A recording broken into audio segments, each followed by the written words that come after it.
G'day and welcome to another episode of Kiwi Car Life, and boy do I have something awfully special for you today. This is a 2010 Honda Civic Type R FD2 and this is the latest 2020 Honda Civic Type R FK8, and today we're going to be seeing which of these two Type R heavyweights is the best. In the black corner, all of Honda's engineering know-how came together to produce an absolute masterpiece of a car. And in the blue corner we have Honda's finest revision of its turbo technology to date. But what really is special about these two cars is that in many ways they are the last of their breed. The FD2 is the last Type R to use the legendary K20A, and with the new Type R potentially going hybrid, this could very well be the last non-electrified Type R. But aside from these small details, there's quite a lot more that separates these cars. Back in the day, they just took a normal Civic, stripped as much out of it as they possibly could, put a really nice looking body kit and bigger wheels and sticky rubber on it, and there was your Civic Type R. Now it's completely different in every way, and the standard Civic SX or RS shares pretty much no panels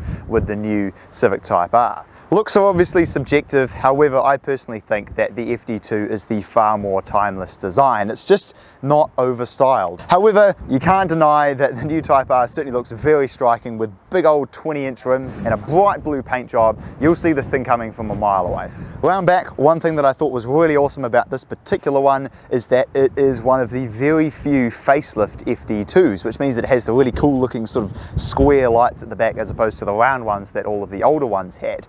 And this FK8 still looks very nice as well. It's got a big old wing on the back and the 3 exhausts in the middle is very cool as well. As I mentioned at the start, the engines are another thing that massively separates these cars. Both have limited slip diffs, both are front wheel drive, both have 6-speed manuals, but the way they produce their power is quite different. The FD2 Civic Type R uses the legendary red top K20A. It produces 165 kilowatt and 215 Newton meters. The FK8 Civic Type R, on the other hand, still uses a K-series engine, but it's a K20C1, which is Honda's turbo Type R engine, which of course means that it produces nearly double the torque, 400 Newton meters, and quite a bit more power, 228 kilowatt. Stepping inside the FD2, and boy howdy, this is what I call a simple interior. You look down at the white-faced tachometer and you see a 9 at the end of it, and you know for sure that this thing is something special. Another thing I've really liked about these is that, you know, a lot of people like to put heads-up displays in their cars and so on. Well, this one already has one because the design of the FD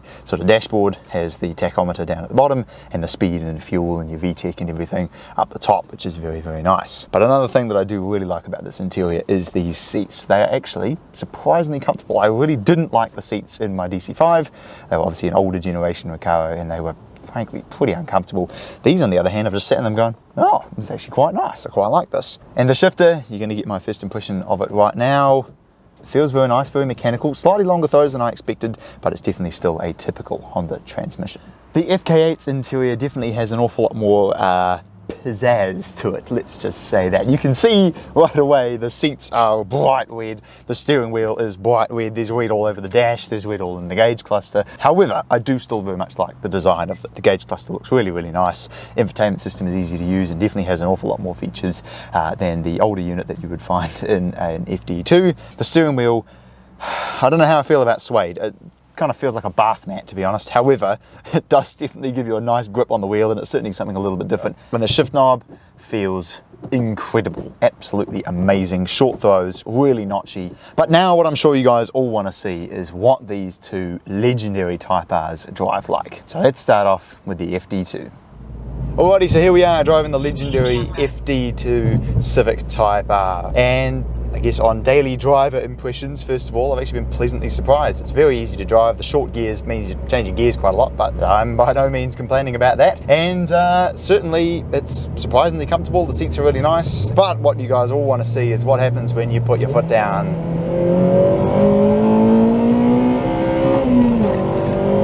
Wow!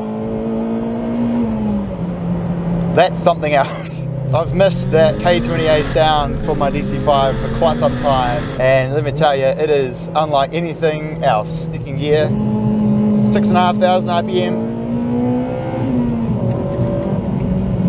This car, oh my god, this is ridiculous. Handling is it's just astonishing, although it's not quite as planted as the FK8 for sure. It handles really well, but the FK8 is just so smooth and planted. This, not quite so much.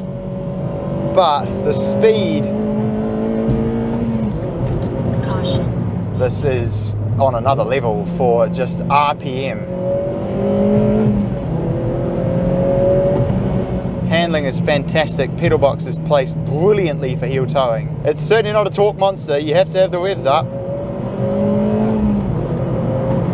But when you do, this thing is a absolute rocket ship. To think that this is a naturally aspirated engine, and it's only 2 litres. What a truly phenomenal car.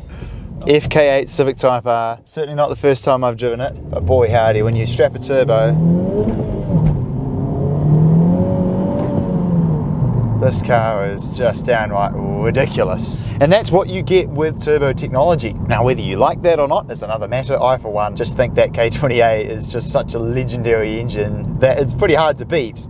However, this is still absolutely fantastic. Advantages over the older model, obviously it's newer, so it has a lot more technology here on the inside. And I think the shifter feels a little bit better. It's a little bit more precise maybe, and definitely the clutch and throttle action. It's just kind of one step back in terms of just instantness, which in many ways makes this car a little bit easier to drive. And handling wise, I think just because it's a bit bigger, a bit heavier, it just generally feels a little bit more planted, but the engine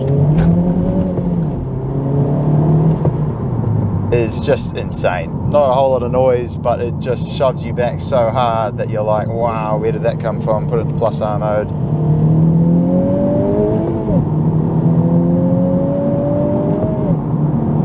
Oh my goodness. In plus R mode, the ride comfort's dreadful. It's so firm. But again, what's really incredible about this is that, to me, I guess I just sort of feel like the FD2 is in plus R mode all the time. The ride's always firm, the engine's always loud. Whereas this, at least you have that option. You can put it in comfort mode, and this is genuinely a very, very comfortable car to drive. But put it into plus R mode, firm up the steering, firm up the suspension, sharpen the throttle response. It really is amazing the speed that you can go through these corners, and it's so easy.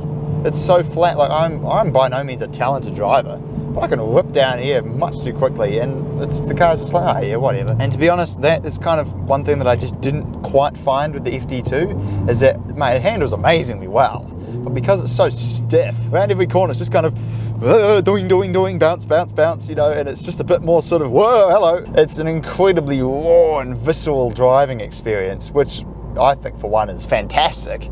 But if you want something that can perform just as well, but in a much more safe and slightly more sedate manner, then this is the car for you. This is absolutely incredible. And if you want to see some more videos with the FK8 Civic Type R, then click over here to see me comparing it with a Toyota Yaris GR. And if you want to see some videos with my personal car, my Honda Accord Euro, then click over here to see me installing some headers on it. And I, ladies and gentlemen, will look forward to seeing you again next time.